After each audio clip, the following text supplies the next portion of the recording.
용용이의 경제학 교실. 안녕하세요, 용용입니다. 오늘은 전쟁과 과학, 기술에 대한 이야기를 조금 해보려고 합니다. 우리가 전쟁이 발생하면 과학, 기술이 어떻게 될까라는 고민을 한번은 해봐야 될 것 같다라고 생각을 해서 이런 시간을 마련하게 됐고요. 아무래도 생각해보면 전쟁과 과학, 기술이 관련성이 매우 커요. 왜냐하면 이제 우리가 과학기술의 발전에 의해서 전쟁의 양상이 변화하고 있는 모습을 보이고 있잖아요. 가령 예를 들면 옛날에는 돌 들고 전쟁을 했을 거예요. 구석기 시대에는 뭐 전쟁이란 개념 자체도 없었겠지만 그때 당시에도 사람들 간에 혹은 부족 간의 싸움이 발생한다면 돌을 들고 싸웠겠죠. 그런데 이게 시간이 지나면서 뭐 청동기 시대로 넘어가게 되고 철기 시대로 넘어오게 되잖아요. 그러면서 과학기술이 발전하게 되면서 전쟁 양상 자체가 바뀌게 되었고요. 그러면서 이제 활이란 게 나오게 되고 화약이란 게 나오게 되고 뭐 총이란 것도 나오게 되고요. 이제 그걸 넘어서면 로켓이란 것까지도 나오게 되잖아요. 그렇기 때문에 전쟁이란 것 자체가 과학기술에 미치는 영향 혹은 과학기술이 전쟁에 미치는 영향이란 것들이 있을 거란 거죠. 그렇기 때문에 이 부분에 대해서 조금 알아보도록 하겠습니다.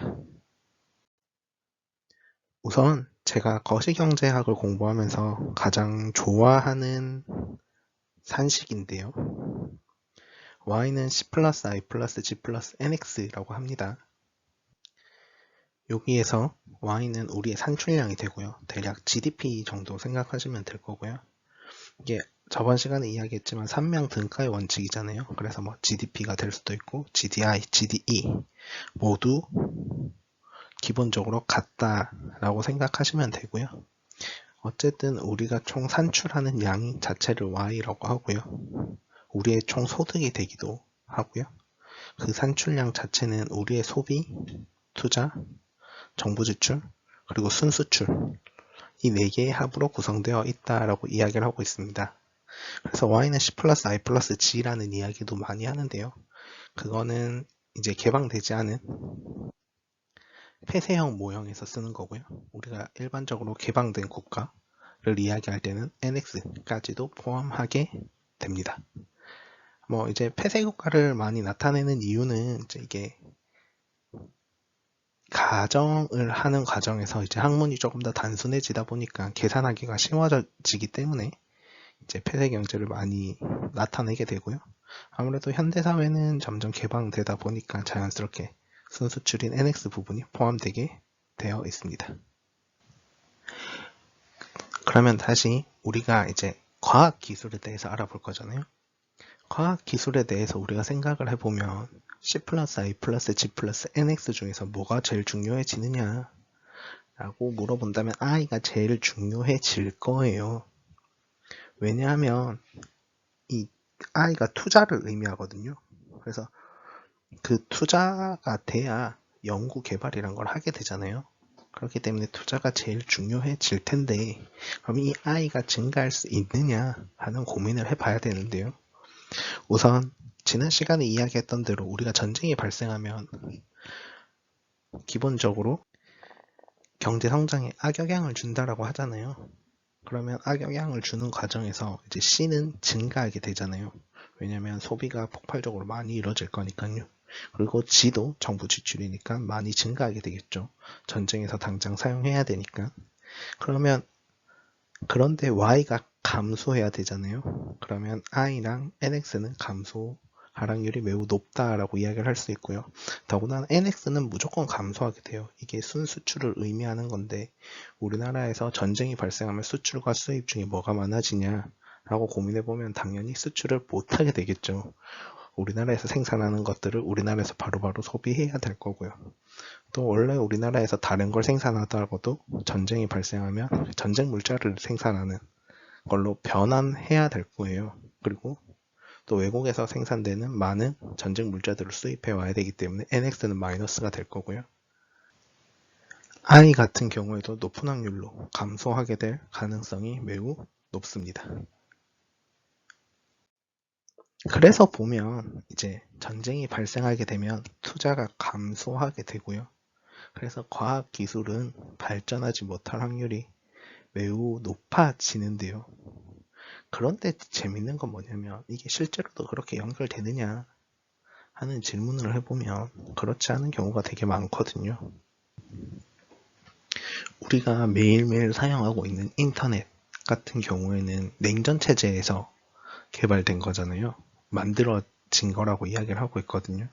냉전 체제가 어쨌든 콜드워라는 이름으로 이제 우리가 알고 있고, 그 말인즉슨 우리가 전쟁 아닌 전쟁을 경험하고 있던 그 시기예요. 그 시기에 우리가 전쟁 아닌 전쟁을 하면서 체제 경쟁을 하게 됐고요. 그 체제 경쟁을 하는 과정에서 엄청난 과학기술이 발달하게 되었고요. 그게 상용화되면서 우리가 이제 우리 생활이 매우 편리해지는 효과가 있었고요. 또 우리의 현대사회에서 우리가 이용하는 가장 고급의 이동수단인 비행기도 전쟁이 있을 당시 세계 1차 대전인가 2차 대전 그 시기에 발명되었다라고 하거든요. 그래서 제가 중학교 때 사회를 배울 시간에 그런 내용이 있었어요. 정확하게는 중학교 2학년 때였고요. 아마 세계사, 중학교 2학년 때 세계사를 배울 시간이었을 거예요. 그때 제 1, 2차 세계대전에 대해서 다루면서 전쟁이 과학기술에 막대한 영향을 미쳤다라고 이야기를 하는 부분이 있었거든요.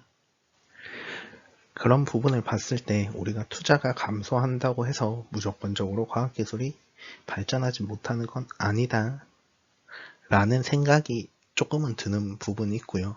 그렇다면 과학기술이 어떻게 발전했는가 라는 고민을 조금 해볼 필요가 있는데요. 이게 저도 경제학도지만 경제학도들의 가장 큰 문제가 저는 뭐라고 생각하냐면 뭐든지 돈으로 해결하려고 한다라고 생각을 하고 있거든요. 근데 그게 어느 정도는 맞아떨어지는 부분이 있어요. 우리가 투입 대비 산출을 보게 되잖아요.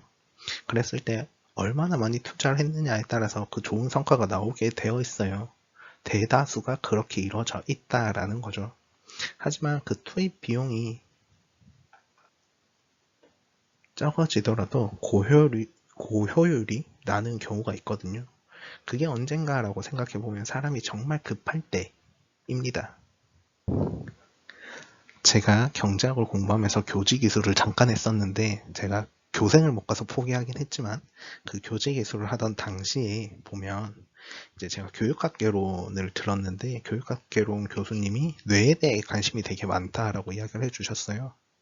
근데 그 교수님의 말 중에 가장 기억에 오래 남는 게 뭐냐면 뇌가 되게 경제학적이란 거예요.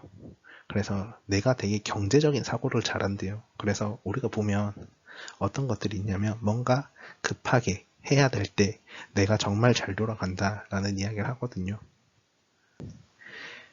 우리가 그런 일들이 있죠. 일주일 동안 과제를 해야 된다라고 하면 우리가 일주일 동안 과제를 다 나눠서 하루에 1시간씩 이렇게 하느냐라고 생각해보면 그렇지 않거든요. 우리는 마지막 날 7시간 동안 몰아서 과제를 하게 돼요. 그런데 그 과제의 성과가 더 좋을 확률이 높게 됩니다. 그 경우가 왜 그런 경우가 발생하냐면 이제 우리가 그 몰입도라는 게 생기고요. 또 내가 집중하는 그 집중도 자체가 달라진다라는 거예요. 왜냐하면 우리한테 그만큼 급하게 떨어졌기 때문이거든요.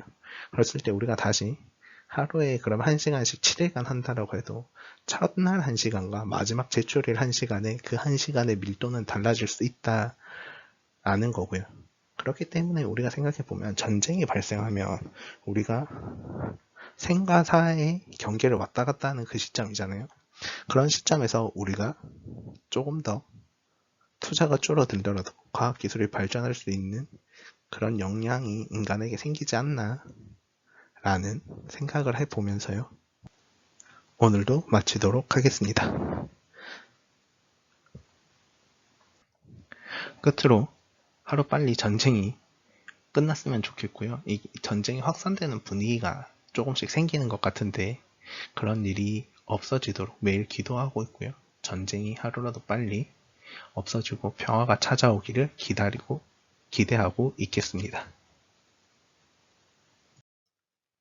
질문 있으시면 댓글로 남겨주시고요. 구독과 좋아요는 필수입니다. 더불어 지금 중동에서 발생하고 있는 전쟁과 우크라이나 전쟁이 하루빨리 해결되어서 평화가 찾아오기를 바라겠습니다.